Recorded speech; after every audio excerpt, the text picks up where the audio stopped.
Now that Daddy's dead, pack your things and find yourself a new home. This house was never really yours anyway." The words hit me like a slap across the face, delivered with a smirk that made my stomach turn. I walked out of my house, carrying nothing but a small suitcase, tears streaming down my cheeks while my stepdaughter Sarah watched from the window, probably laughing. The next morning, I walked into the bank and discovered I owned 60% of everything my late husband had built. What happened next changed everything. If you're watching this, subscribe and let me know where you're watching from in the comments below. The funeral was 25 years of marriage, and they couldn't even wait 24 hours before showing their true colors. I should have seen it coming when Sarah whispered to her husband during the service, pointing at me and mouthing, "Gold digger." "You heard what my wife said." Mark, Sarah's husband, stepped forward with his chest puffed out like some wannabe tough guy. "Time for you to go back to whatever trailer park you crawled out of." How absolutely charming.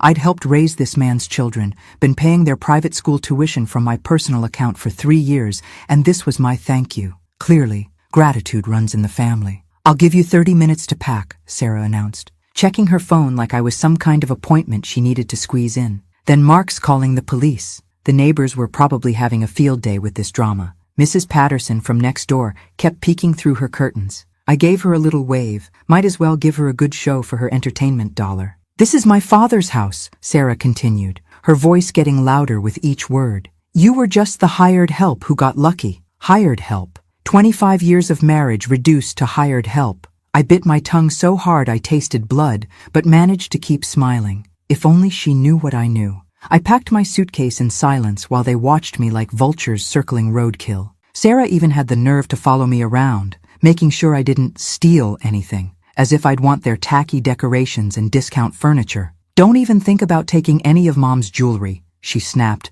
when I walked past her mother's old jewelry box. I paused and looked at her with the sweetest smile I could manage. "Wouldn't dream of it, dear." The irony was absolutely delicious. If only she knew what Robert had really left me. As I walked out the front door, Mark called after me. "Don't bother coming back for anything else. We're changing the locks tonight." I turned around one last time and saw Sarah in the doorway, arms crossed, looking absolutely victorious. She actually had the audacity to smile and wave goodbye like she was seeing off a guest who'd overstayed their welcome. That night, I cried myself to sleep in a cheap motel room. But by morning, I had a plan. And unlike Sarah's brilliant life strategies, mine was actually going to work. The bank opened at 9 sharp. I was their first customer of the day, armed with my marriage certificate and identification. The manager, Mr. Davidson, had been handling our accounts for 15 years. His face went white when he accessed the estate records. "Mrs. Peterson," he said carefully, "your husband's attorney contacted us yesterday. The will reading is scheduled for next week, but I can share some preliminary information about accounts where you're listed as beneficiary." My heart was pounding as he pulled up the records. Time to see just how wrong Sarah had been about everything. "You're the primary beneficiary on several major accounts, and there's a private investment portfolio in your name that your husband funded over the years." I stared at the numbers on the screen. Robert had been setting money aside for me for decades, money Sarah knew nothing about. Apparently, the hired help was about to become very well compensated. "There's something else," Mr. Davidson continued, his voice dropping to a whisper. "Your husband added you as a signatory on the children's trust accounts last year. The records show some highly unusual activity." Oh, this was getting interesting. Mr. Davidson's hands were steady, but his voice carried concern as he spread the transaction records across his desk. "These trust accounts were meant to be untouched until the children reached 25, but there have been significant withdrawals over the past 18 months. I scanned the numbers, my blood running cold. Hundreds of thousands of dollars systematically transferred out of accounts meant for Robert's grandchildren. Well, Sarah had been busy. "Who authorized these withdrawals?" "Your stepdaughter, as the appointed trustee. The memo lines indicate educational expenses and emergency medical costs. But," he paused diplomatically. "But what, Mr. Davidson?" "But the amounts far exceed any reasonable educational or medical expenses for children that age." My mind was racing. Sarah had been stealing from her own nephew's trust funds. The woman who just threw me out for being a gold digger was literally a thief. The irony was so thick you could cut it with a knife. "I need you to freeze these accounts immediately," I said quietly, "and prepare documentation for the will reading." "Of course, Mrs. Peterson." Might I also suggest you speak with your attorney about requesting a formal audit? Smart man. Please arrange that as well. I drove straight to Patricia Walsh's office. Robert's attorney for 30 years, Patricia had handled our wills, business documents, and estate planning. Her reaction to the trust fund situation was immediate and sharp. This is embezzlement, Margaret. Those accounts were specifically designated for the children's futures. Can Sarah claim the withdrawals were legitimate? Not without receipts and documentation, which I doubt she has. Patricia pulled out a thick folder. Robert came to see me 6 months before he died. He was concerned about Sarah's behavior and wanted to ensure you'd be protected. She handed me a sealed envelope. He asked me to give you this after the will reading, but given what you've discovered, I think you should read it now. Robert's handwriting was shakier than I remembered, but his words were clear. My dearest Margaret, if you're reading this, it means my fears about Sarah were justified. I've loved her all her life, but I can no longer ignore her sense of entitlement. The woman I married 30 years ago deserves better than the treatment you've endured. Everything I've built, I built thinking of you.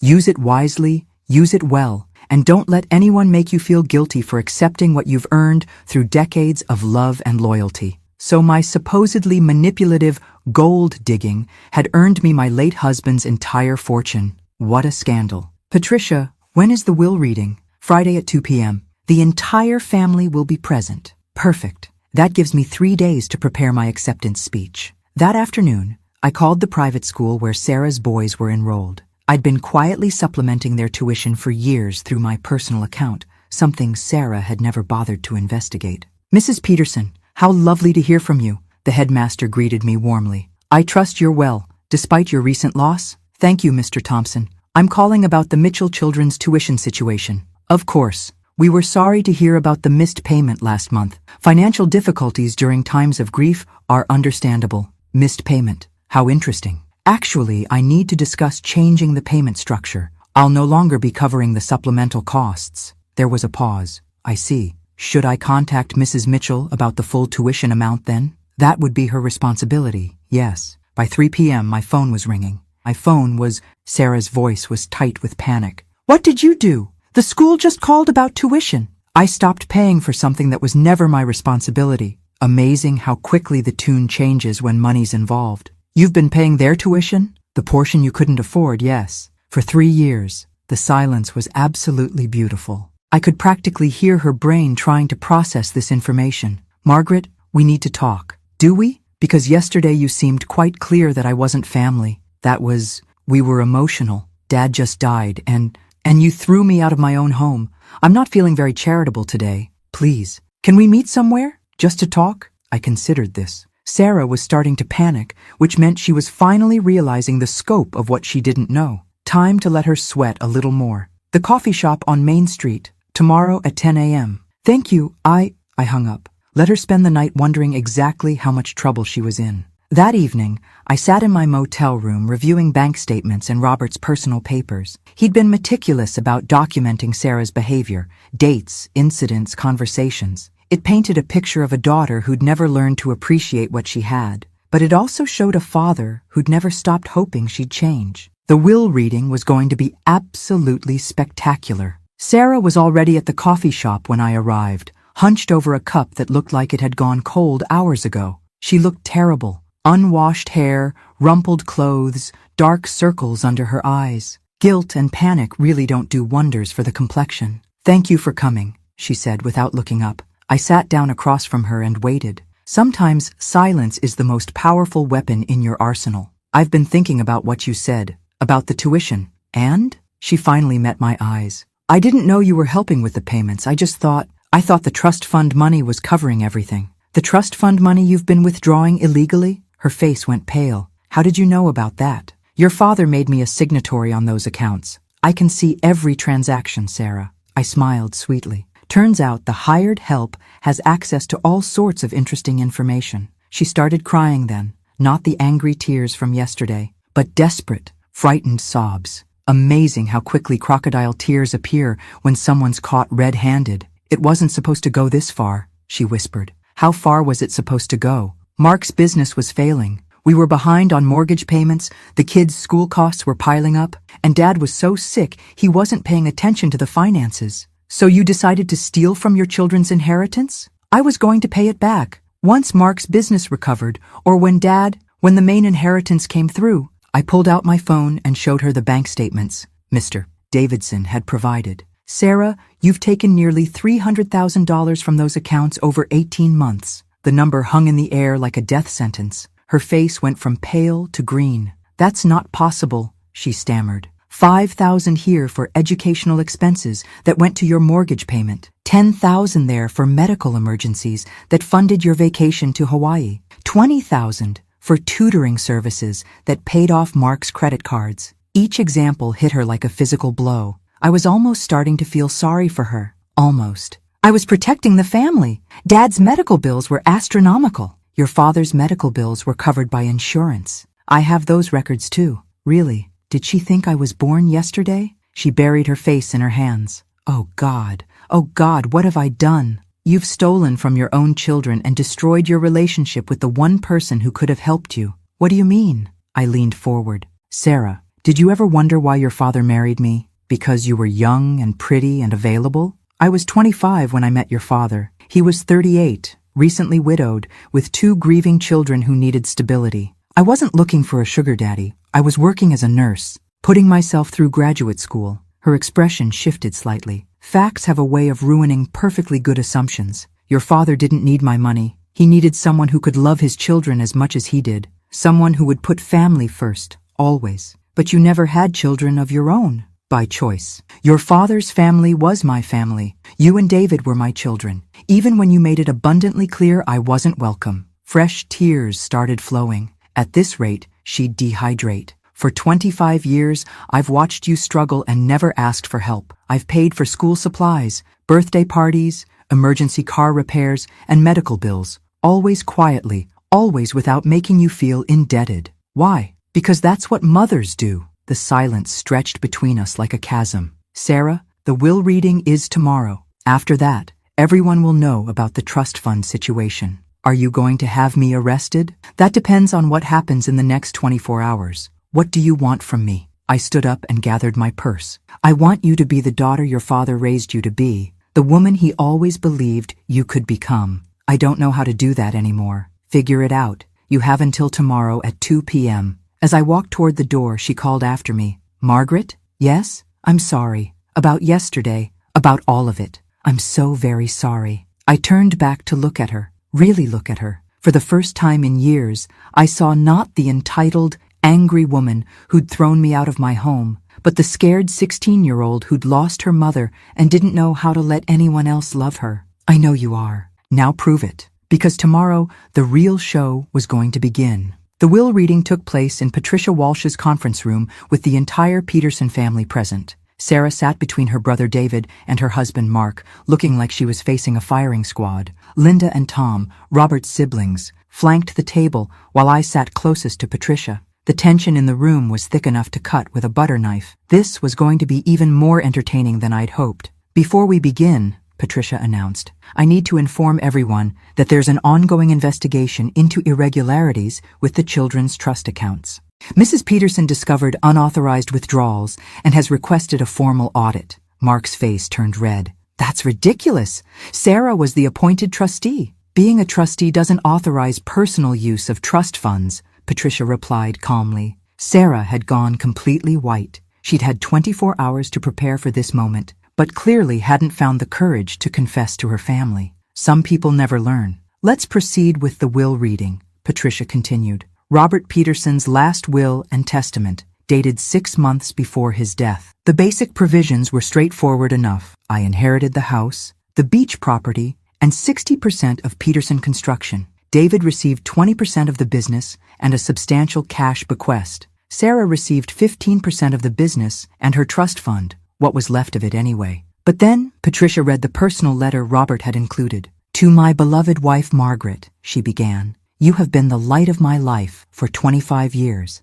You loved my children when they couldn't love you back, supported my business when times were hard, and cared for me through sickness with grace and devotion. Everything I leave you, you have earned 10 times over. Mark was scowling like someone had forced him to eat lemons, but David and Linda were nodding appreciatively. To my daughter Sarah, Patricia continued, I love you deeply, but I cannot ignore your sense of entitlement or your treatment of my wife. Margaret has been more of a mother to you than you ever allowed her to be. I pray that someday you will see her worth and your own behavior clearly." Sarah's tears were flowing freely now. Good. Maybe reality was finally sinking in. "To my son David, you have always shown respect and kindness to both your family and your stepmother. Continue to be the man I raised you to be." After the formal reading, the family began to disperse. But Mark wasn't finished making a fool of himself. "This is insane," he exploded. "She gets everything while the real children get scraps." "Mark," David warned, "don't start." "Start what? Telling the truth? She manipulated a sick old man." I'd had enough of this particular performance. "Mark, would you like to explain to everyone how your wife spent her children's inheritance money?" The room went dead silent. You could have heard a pin drop in the parking lot. "What are you talking about?" Linda asked. I pulled out the audit report that had arrived that morning. Sarah has withdrawn nearly $300,000 from her children's trust funds over the past 18 months. The reaction was immediate and explosive. David stood up so fast his chair fell over. "Sarah, tell me this isn't true." Sarah couldn't speak. She just sat there crying while Mark sputtered denials like a broken sprinkler system. "The audit shows systematic withdrawals," I continued, thoroughly enjoying every second of this. "Money that was supposed to fund the boys' college education went to cover mortgage payments, credit card debt, and personal expenses." Tom was reading over my shoulder, his face darkening with each page. "Sarah, these boys are my grandnephews. How could you steal from them?" "It wasn't stealing," Mark shouted. "We're their parents. We have every right." "No," David's voice was ice cold. "You don't. Those accounts were specifically designated as untouchable until the children reached 25. Linda was staring at Sarah in horror. "How much is left?" I consulted the report with theatrical precision. "About $40,000 out of $350,000. The number hit the room like a nuclear bomb. I could practically see the radiation poisoning spreading across their faces. Sarah finally found her voice. "I was going to pay it back. Once Mark's business recovered, or after Dad." "After Dad what?" David demanded. "After he died and you inherited his money? Were you planning to steal from his estate too?" "It wasn't like that." But even as she protested, everyone could see the truth. Sarah had been counting on inheritance money to cover her thefts. Unfortunately for her, she'd severely miscalculated who would be inheriting what. "There's something else," I said quietly, "because why stop when you're having so much fun?" The business has been carrying significant debt for the past 2 years. Debt that Sarah, as financial manager, should have disclosed. Patricia nodded grimly. The company's accountant discovered irregularities there as well. Funds transferred to personal accounts, fake vendor payments, altered expense reports. Mark jumped up, swaying slightly. He'd clearly been drinking before the meeting. "You can't prove any of this." "Actually, we can." I handed him a copy of the criminal complaint I'd filed that morning. Embezzlement charges were filed this morning with the district attorney's office. Sarah let out a wail of despair. "Margaret, please, you said you'd give me 24 hours. I gave you 24 hours to confess to your family and take responsibility. Instead, you let your husband attack me and continued lying." David was looking at his sister like he'd never seen her before. "Sarah, how did it come to this?" "I don't know," she sobbed. "Everything just spiraled out of control, and I didn't know how to stop it." Linda stood up, her face etched with disappointment. "I think we've heard enough. Margaret, I owe you an apology. We all do." "No apology necessary. You couldn't have known." As the family filed out, Sarah caught my arm. "Please," she whispered, "isn't there some way to fix this?" I looked into her desperate eyes and felt something that might have been pity. "Might have been. There might be," I said quietly. "But it would require you to be completely honest with everyone, your family, the authorities, yourself." "I'll do anything. We'll see about that." Because if I knew Sarah at all, she still had a few more lies left to tell. 3 weeks later, Sarah knocked on my hotel room door at 7 a.m. I'd moved to a nicer place across town while house hunting, but was taking my time finding the right property. No rush when you're suddenly rich beyond your wildest dreams. "I brought coffee," she said, holding up a carrier with 2 cups, "and copies of everything." Everything turned out to be a complete financial confession. Every withdrawal, every forged document, every lie she'd told over the past 2 years.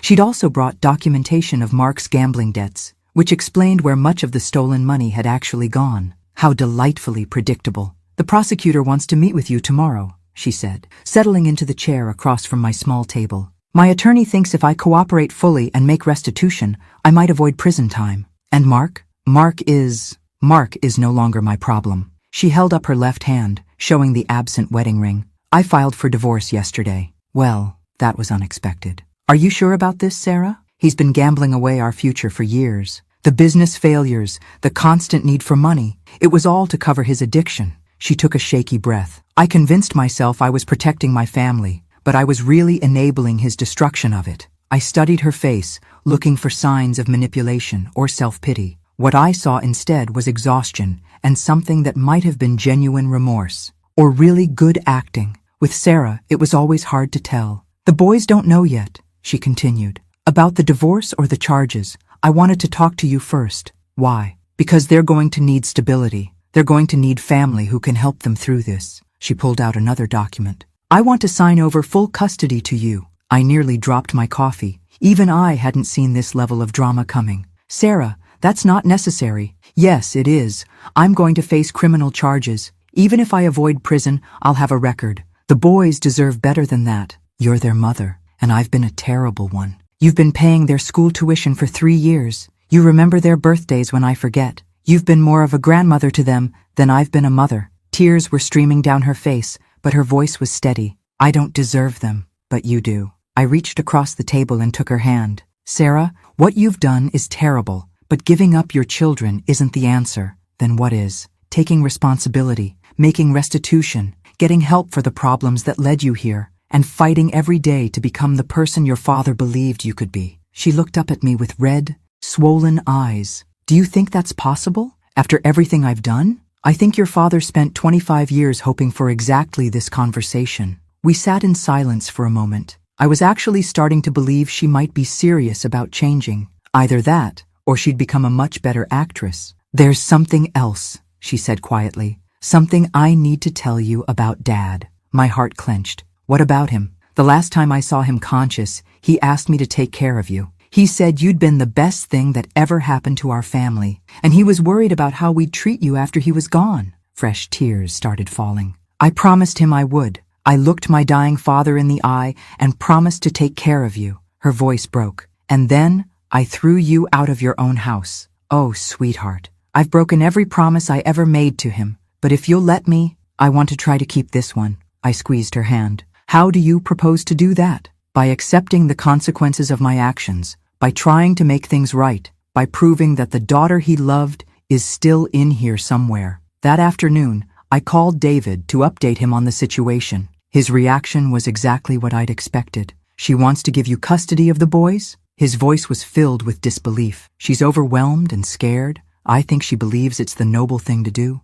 What do you think? I think those boys need their mother to fight for them, not abandon them. Even after everything she's done? Especially after everything she's done. They need to see that people can change, that mistakes don't define you forever. David was quiet for a moment. You're a better person than I am, Margaret. I'm not sure I could forgive her. I'm not sure I have yet, but I'm willing to try. What do you need from me? Help me convince her that running away isn't the answer. Those boys are going to need both of us to get through this. The next morning, I accompanied Sarah to her meeting with the prosecutor. We sat in a sterile conference room while she detailed every financial crime she'd committed over the past 2 years. It was like watching someone perform surgery on themselves without anesthesia. Mrs. Mitchell, the prosecutor said when she finished, your cooperation is noted. However, the amount of money involved makes this a felony case. I understand, Sarah replied quietly. Your attorney has proposed a plea agreement. 3 years probation, complete restitution,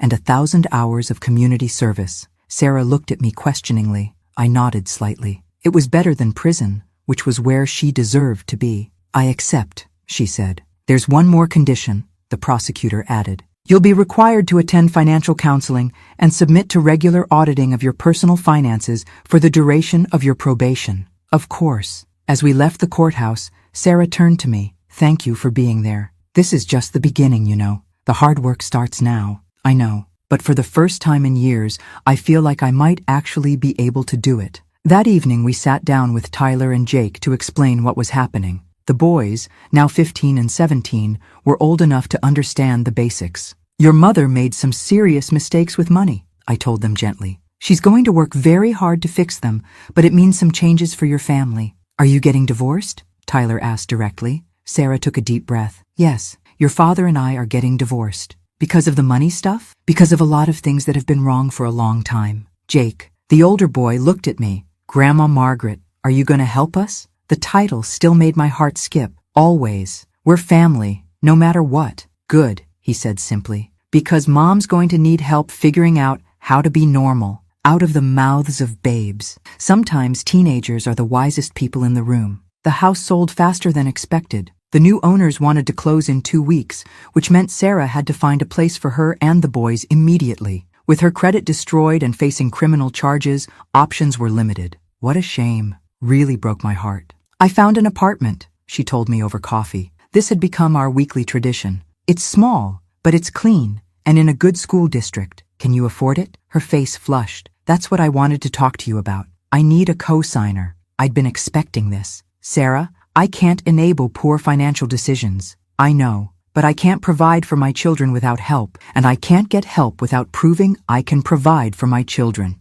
It's a catch-22. She had a point, though it was amusing watching her discover how the real world works. Show me your budget. She pulled out a notebook filled with careful calculations. Her handwriting, which had always been chaotic, was now precise and methodical. Desperation really does wonders for organization. I'll be working 2 jobs, bookkeeping for a small business during the day and tutoring math students in the evenings. The boys both have part-time jobs now. We can make rent and basic expenses, but we don't have the security deposits or first month's rent. I studied her numbers. They were realistic, but tight. What about the restitution payments? $50,000 over 3 years. I've worked it into the budget. And Mark's support payments? Mark is bankrupt. There won't be any support payments. She'd done her homework. The budget was honest and achievable, but only barely. It was almost impressive how thoroughly she'd managed to destroy her financial life. If I co-sign this lease, what happens if you relapse into old behaviors? You mean if I start stealing again? I mean if you start making financial decisions based on what you want instead of what you can afford. She was quiet for a moment. Then you kick me out and take custody of the boys. Sarah, no, I'm serious.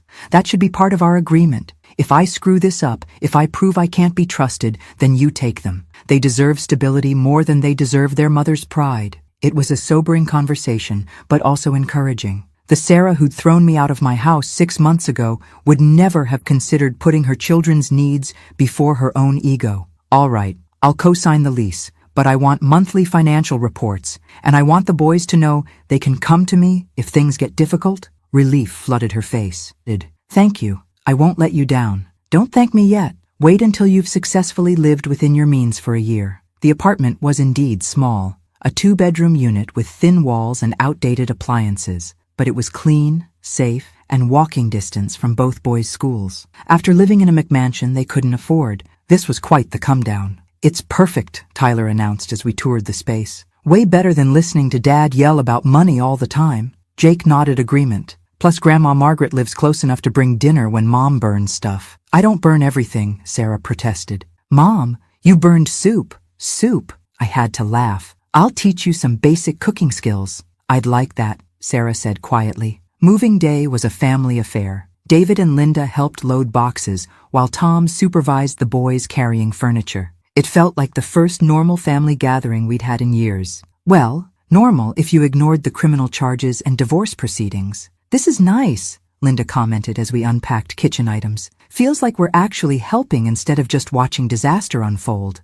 Sarah's working hard to change, I replied. She deserves support. She deserves consequences too. But I'm glad you're helping her find a middle ground. That evening, after everyone had gone home, Sarah and I sat on her new couch drinking tea from mismatched mugs. The furniture was second-hand, and the decorations were sparse, but it felt more like a home than the fancy house ever had. I keep waiting for the other shoe to drop, she admitted. For you to change your mind and decide I don't deserve help. Why would I do that? Because I spent 25 years taking you for granted. Because I stole money and lied about it. Because I let Mark treat you terribly and never stood up for you. I set down my mug and looked at her seriously. Sarah, do you know why your father fell in love with me? Because you were kind to his children? Because I saw potential in people even when they couldn't see it in themselves. Your father was a broken widower who thought he'd never love again. I saw the man he could become with support and patience. And you see that in me? I see a woman who's made terrible mistakes but is willing to do the hard work of changing. That's more than many people ever manage. She started crying. Again. The woman had become quite the waterworks over the past few months. At this rate, I was going to need to buy stock in tissue companies. I love you, she whispered. I should have said that 25 years ago. But I love you. I love you too. Kiddo. Always have. Even when I was being horrible? Especially when you were being horrible. That's when love matters most. The boys emerged from their shared bedroom, where they'd been setting up gaming systems and debating furniture placement. Are you two having a moment? Jake asked suspiciously. Yes, I replied. Deal with it. Cool. Tyler burned popcorn in the microwave. Can you teach him how to use it properly? How do you burn popcorn? Sarah asked incredulously. Same way you burn soup, apparently, Tyler replied. It's a family talent. That settles it, I announced. Cooking lessons start tomorrow. As I drove home that night, I reflected on how much had changed in 6 months. Sarah was facing criminal charges and financial ruin, but for the first time in years, she seemed genuinely happy. Her children were speaking to her with respect instead of frustration. Her family was supporting her instead of enabling her. Sometimes losing everything is the only way to find what really matters, even if it takes some people longer than others to figure that out. The phone call came at 6 a.m. on a Tuesday. Sarah's voice was tight with panic, which really isn't the best way to start your morning. Margaret, I need help. Mark showed up at the apartment last night. I was instantly awake. What happened? He was drunk and angry about the divorce papers. He started yelling about how this was all your fault, how you'd poisoned me against him. Because of course it was my fault. Everything always is, apparently. Are you and the boys okay? We're fine. He didn't hurt anyone, but he scared the neighbors. The police came and arrested him for violating the restraining order. Mark had been served with a restraining order the previous week after showing up at Sarah's workplace demanding money. Apparently, he wasn't taking the boundaries seriously. What a shock. Where are you now? Still at the apartment. The police said it was safe, but the boys are rattled. Pack some bags. You're staying with me until this gets sorted out. Margaret, I can't impose. You're not imposing. You're accepting help from family. An hour later, Sarah and the boys were settled in my townhouse. I'd only been living there for a month, but it already felt more like home than the house I'd shared with Robert. Amazing how much more relaxing life becomes when people aren't constantly trying to steal from you. This place is nice, Tyler observed, examining my modern kitchen appliances. Everything actually works. And there's no holes in the walls, Jake added, referencing their father's tendency toward destructive outbursts. Sarah looked embarrassed. The boys are still adjusting to how normal families live. Normal is overrated, I replied, but safe is non-negotiable. Over breakfast, we discussed the situation with Mark. His gambling debts had apparently worsened since the separation, and he was becoming increasingly desperate for money. Desperation makes people dangerous and stupid. He keeps saying the boys' trust fund money belongs to him, Sarah explained. He can't understand that it's gone. Does he know about the criminal charges? He knows, but he thinks it's all a misunderstanding. He told the police that you manipulated me into confessing to things I didn't do. I nearly choked on my coffee. The audacity was breathtaking. Excuse me? Mark's version of reality has become flexible. He's convinced that you're the villain in this story. Well, at least he's consistent in his delusions. The boys were listening to this conversation with expressions of disgust that would have been funny under different circumstances. Dad's been acting crazy for months, Jake said bluntly. Even before you threw him out, Mom. He'd stay up all night gambling online, then sleep all day instead of working. We're glad you divorced him, Tyler added. He was making everyone miserable. It was sobering to hear 15 and 17-year-olds speak so matter-of-factly about their father's dysfunction,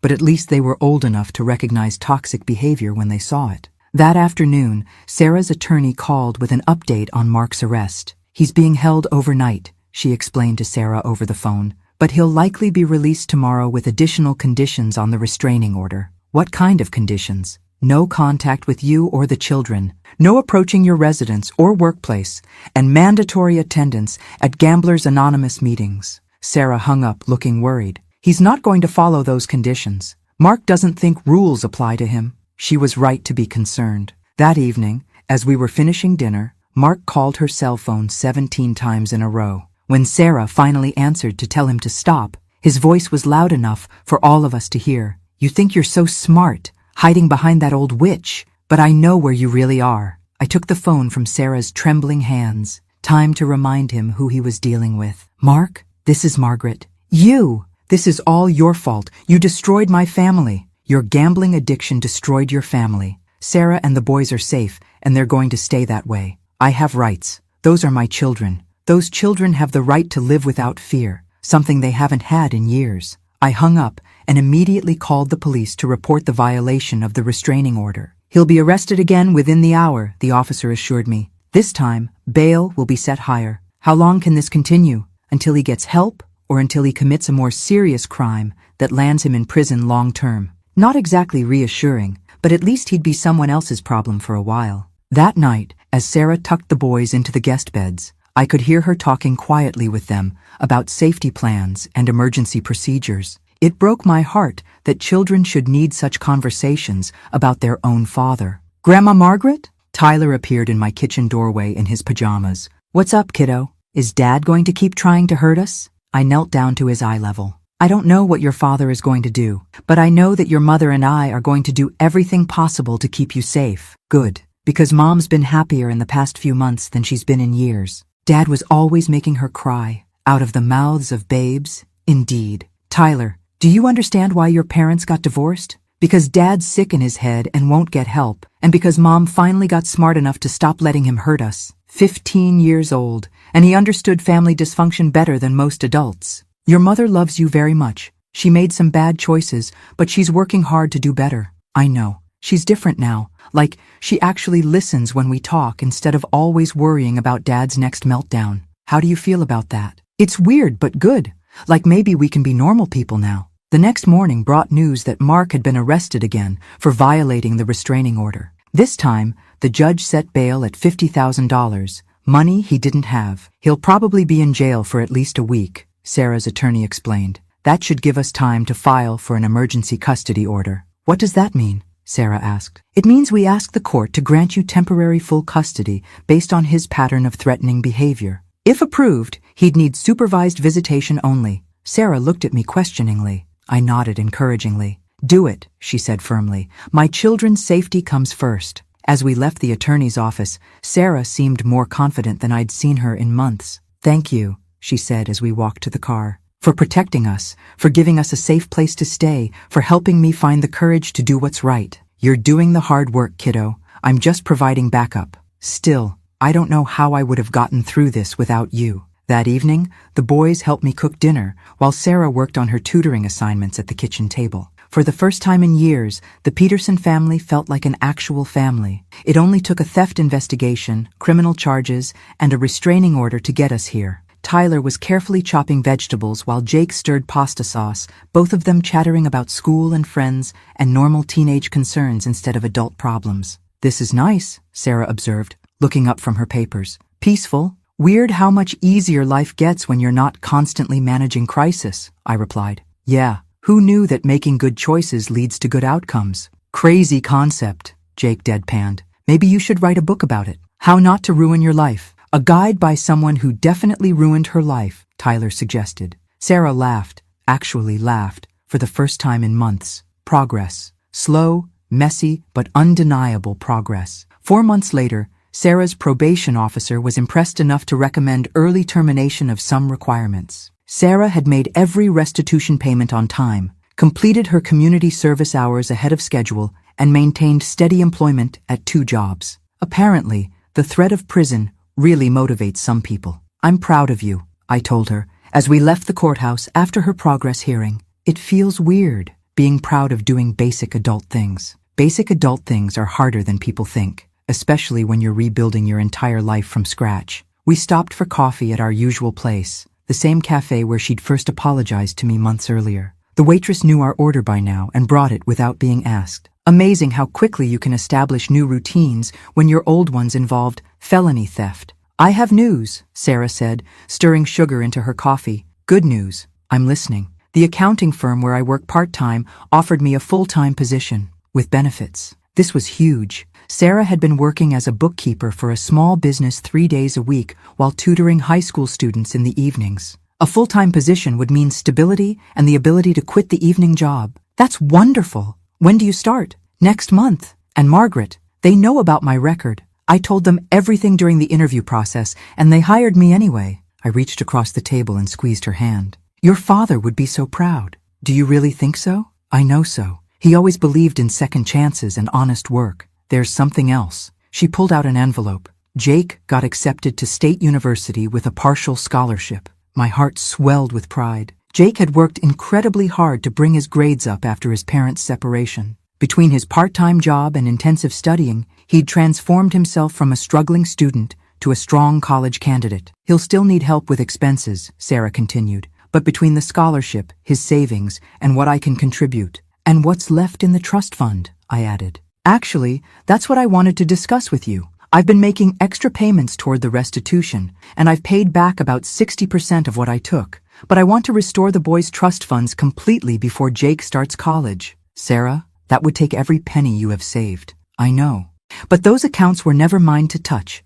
The boys deserve to have their grandfather's gift intact. How do you propose to pay for living expenses while making such large payments? She took a deep breath. I want to sell my mother's jewelry. This was significant. Sarah had treasured her mother's jewelry collection since she was 16, often talking about passing it down to future daughters-in-law. It was her most valuable possession and her strongest connection to her mother's memory. Are you sure about this? Mom would want her grandsons to have every opportunity for success. The jewelry is beautiful, but it's just stuff. Their education matters more. What about keeping some pieces for sentimental value? I thought about that. I want to keep her wedding ring and maybe one necklace. The rest can go to benefit the boys. That afternoon, we went to a reputable jewelry appraiser downtown. The collection was worth more than I'd expected, nearly $40,000. Apparently, Sarah's mother had excellent taste in both jewelry and men. This would completely restore the trust funds, the appraiser explained, with some left over for college expenses. Sarah signed the consignment papers without hesitation. Your mother would be proud of this choice, I told her, as we walked back to the car. You think so? I know so. She raised a daughter who finally learned to put family first. That evening, we gathered the boys to share the news about Jake's college acceptance and the trust fund restoration. Wait, Tyler said, processing the information. You're selling Grandma's jewelry to pay back money you stole from us? Sarah winced at the blunt description, but nodded. Yes, he paused, searching for words. That's actually pretty cool, Mom. Jake was staring at his acceptance letter with tears in his eyes. I can't believe this is real. Last year I thought I'd be lucky to graduate high school. Last year was a different life, Sarah replied. This year, we make better choices. Speaking of better choices, I interjected, I have an announcement of my own. All three of them looked at me expectantly. I've decided to establish a scholarship fund at the high school, the Robert Peterson Memorial Scholarship for students who've overcome family challenges. Like what kind of challenges? Tyler asked. Like having parents who made serious mistakes but worked to fix them.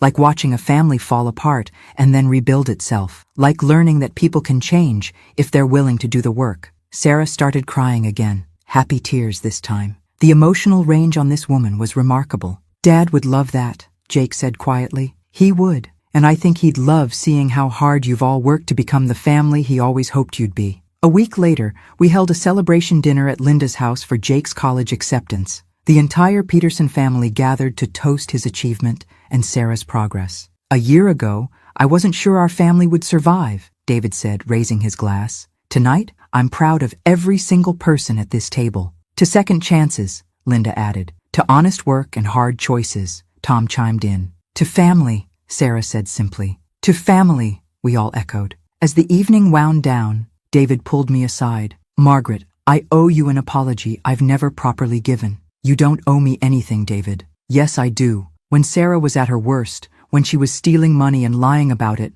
I was ready to write her off completely. You're the one who insisted she could change. She did the changing herself, but you gave her the chance. And more importantly, you gave her consequences with love instead of consequences with punishment. That made all the difference. Your father taught me that people deserve opportunities to become their best selves. Well, it worked. Look at her now, working 2 jobs, living within her means, putting her children first. She's become the daughter Dad always believed she could be. That night, as I helped Sarah load leftovers into containers for the boys, she asked me a question that had clearly been on her mind. Margaret, what would have happened if I hadn't changed? If I'd kept lying and stealing and blaming everyone else, I would have followed through on pressing charges. You would have gone to prison, lost custody of the boys, and probably never rebuilt your relationship with the family. And you would have been okay with that? I considered the question carefully. I would have been heartbroken, but yes, sometimes love means letting people face the full consequences of their choices.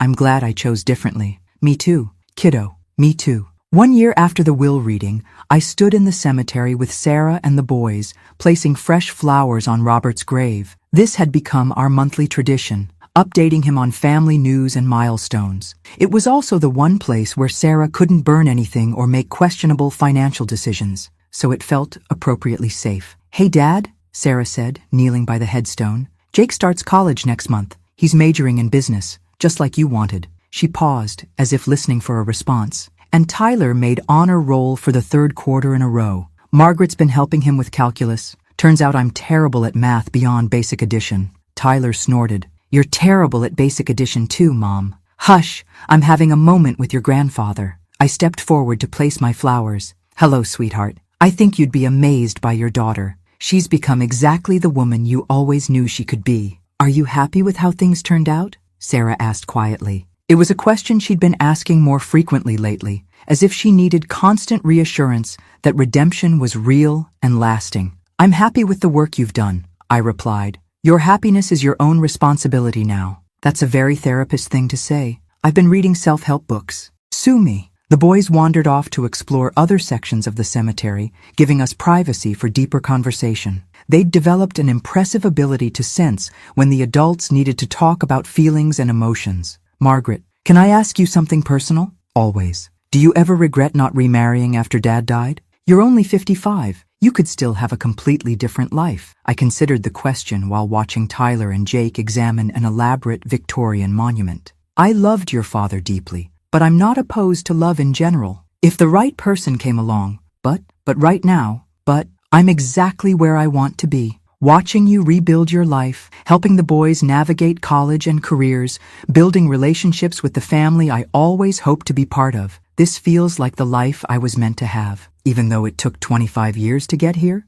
especially because it took 25 years. Easy victories don't teach you anything." Sarah was quiet for a moment, processing this. "I used to think Dad married beneath himself when he chose you, a nurse instead of someone from his social class. And now I think he married someone who understood that real worth comes from character, not circumstances." We sat on the bench near Robert's grave, watching the boys attempt to read weathered inscriptions on century-old headstones. "Sarah, do you remember the last conversation you had with your father? When he asked me to take care of you? Do you feel like you've kept that promise?" She was quiet for a long time, tears slowly forming in her eyes. "I'm trying to. Every day, I'm trying to become someone who deserves the second chance you gave me. You don't have to earn the second chance. It was freely given. What you're earning now is your own self-respect." Same thing, isn't it? Not at all. Self-respect is harder to achieve and more valuable once you have it. That evening, back at Sarah's apartment, we were preparing dinner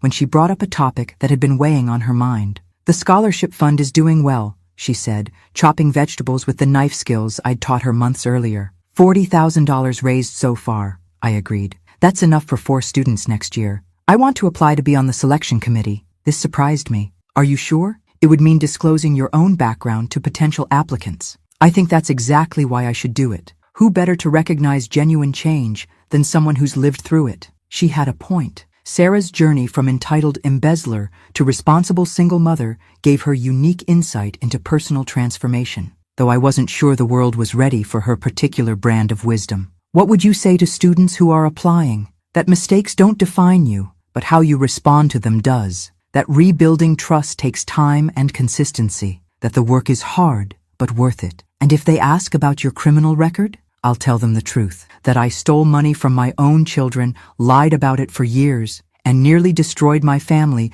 through selfishness and poor choices. That's pretty harsh. It's honest. And then I'll tell them how I've spent the past year making amends, rebuilding relationships, and learning to live with integrity. You think that will inspire them? I think it will show them that redemption is possible if you're willing to do the work. The boys emerged from their homework sessions in time to help set the table. "What are you two talking about so seriously?" Jake asked. Whether I should volunteer to help select scholarship recipients, Sarah explained. That's a great idea, Mom, Tyler said immediately. You'd be good at spotting kids who are serious about changing their lives. You think so? Definitely. Plus, you could tell them about all your spectacular failures and how you fixed them. Sarah laughed. Thanks for the vote of confidence, kiddo. Mom, Jake said thoughtfully. Remember when you used to cry all the time and we never knew why? I remember. I'm glad you don't do that anymore. This is way better. What's way better? Having a mom who's proud of herself instead of ashamed all the time. The simplicity and accuracy of his observation was stunning.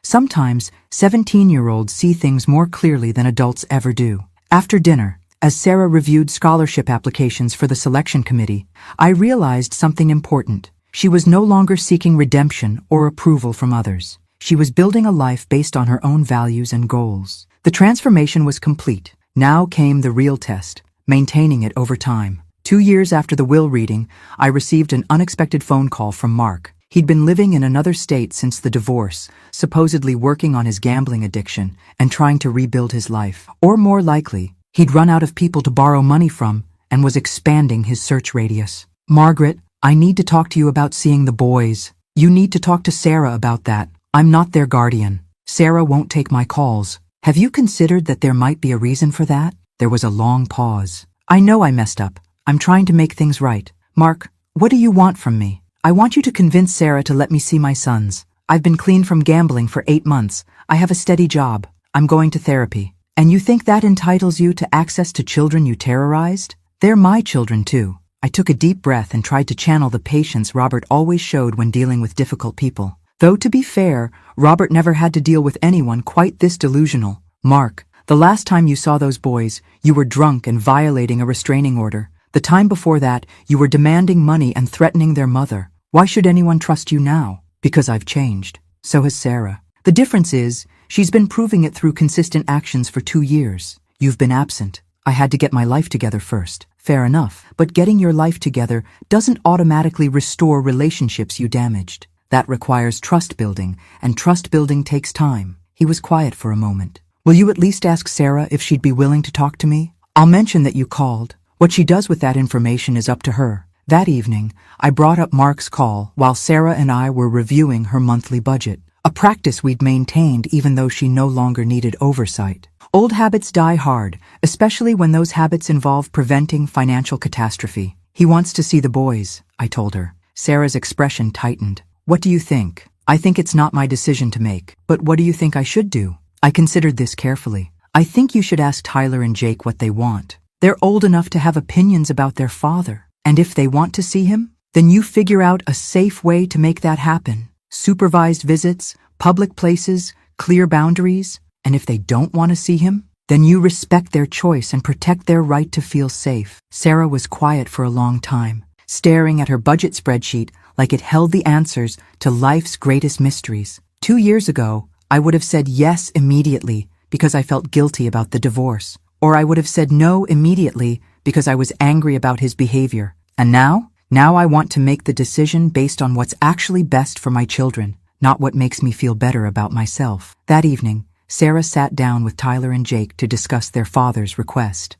I stayed in the kitchen, giving them privacy, but remaining close enough to provide support if needed. Dad wants to see us, I heard Sarah explain. He says he's been working on his problems and wants to rebuild our relationship. What kind of problems? Tyler asked skeptically. The gambling addiction, the anger issues, the financial irresponsibility. Has he paid back any of the money he cost us? Jake asked bluntly. Smart kid. Always go straight to the money question. No. Has he apologized for scaring us? Not to you directly, no. There was a long pause. I don't want to see him, Tyler said firmly. Maybe someday, but not now. Jake? Sarah asked. Same. He made our lives miserable for years. 8 months of therapy doesn't erase that. Are you sure? He is your father. So, that doesn't give him the right to hurt us and then demand forgiveness when it's convenient for him. I was proud of both boys for their clarity and self-advocacy. They'd learned not to set themselves on fire to keep other people warm.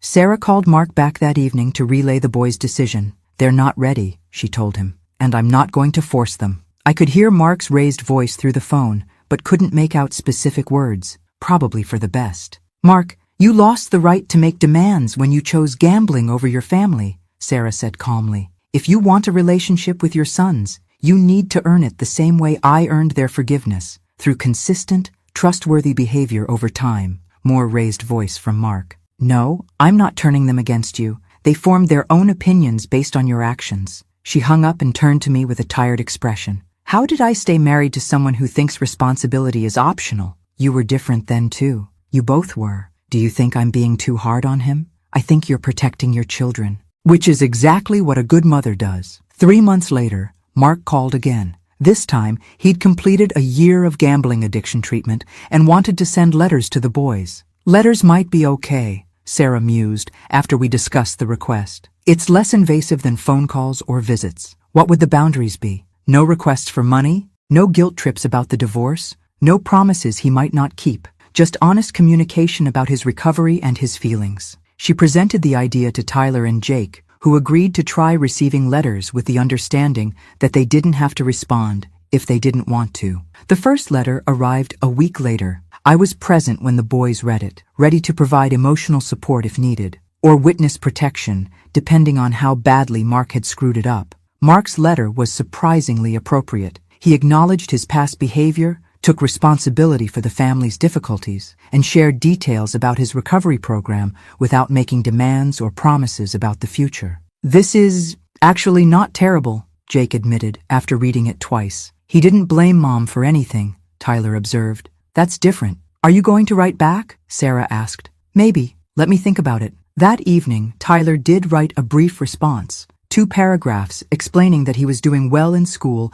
and appreciated his father's honesty about past problems. Jake chose not to respond, but he didn't throw the letter away either. Progress, Sarah said simply. Slow progress is still progress, I agreed. By the end of the year, the boys were exchanging occasional letters with their father and had agreed to a supervised phone call on Christmas Day. It wasn't reconciliation, but it was communication, which was more than anyone had expected. I'm proud of how you handled this, I told Sarah as we wrapped Christmas presents for the boys. I almost screwed it up so many times. I wanted to either punish Mark by keeping the boys away from him or guilt them into forgiving him faster. But you didn't do either of those things, because you taught me that good parenting means supporting your children's emotional needs, not managing your own guilt and anger through your children. Where did you learn that? Therapy. Turns out there are books about how to be a functional human being. Who knew? I laughed. Sarah's sense of humor about her own recovery process had become one of my favorite things about her transformation.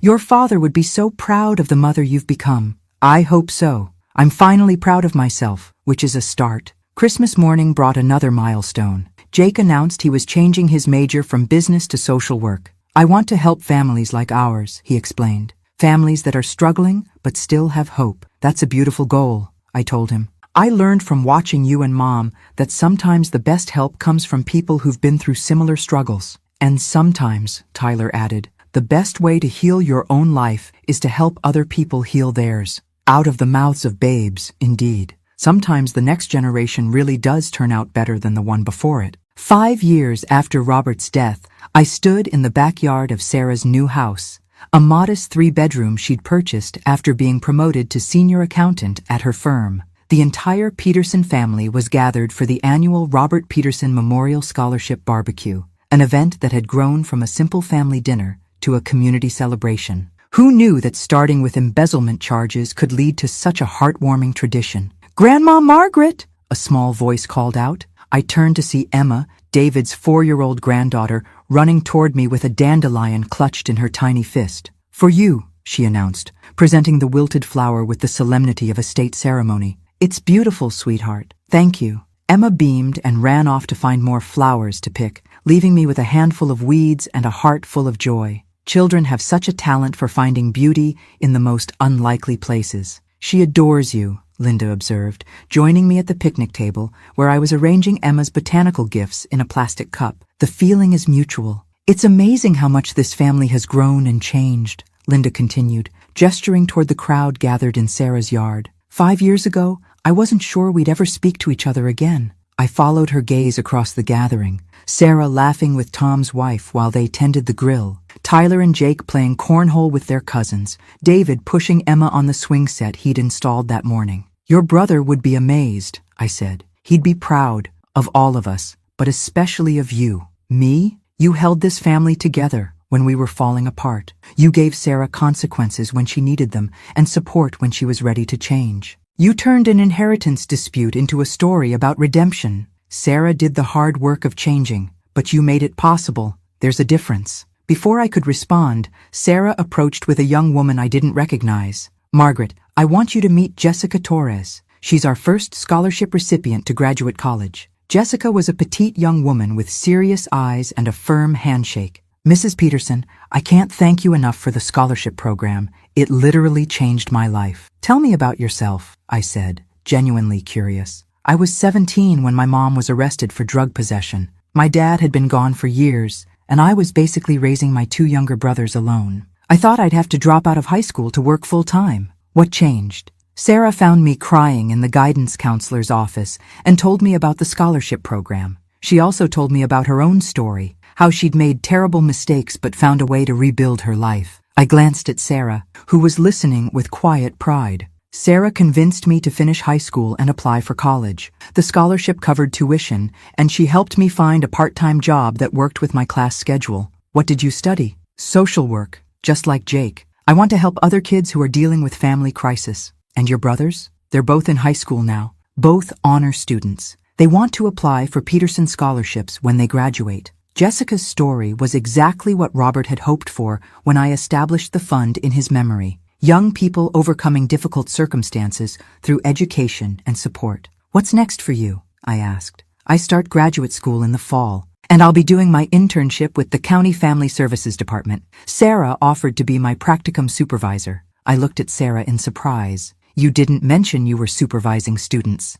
It's new. The university needed placement sites for students interested in financial counseling and family crisis intervention. Turns out my background makes me qualified to help. Your criminal background? My recovery background. There's a difference. Later that evening, after the guests had gone home and we'd finished cleaning up, Sarah and I sat on her back porch watching the sunset. 5 years ago, I never could have imagined sitting peacefully with the woman who'd thrown me out of my own home. 5 years, she said quietly. 5 years, I agreed. Do you ever think about what would have happened if I hadn't changed? If I'd kept lying and stealing and blaming everyone else? Sometimes, but I try not to dwell on alternate histories. I think about it all the time. How different everything would be if you just had me arrested and walked away. But you did change, and I didn't walk away. That's the history that matters. I used to think redemption was about earning forgiveness from other people. Now I know it's about becoming someone you can live with. I squeezed her hand. Your father would be so proud of who you've become. I hope so.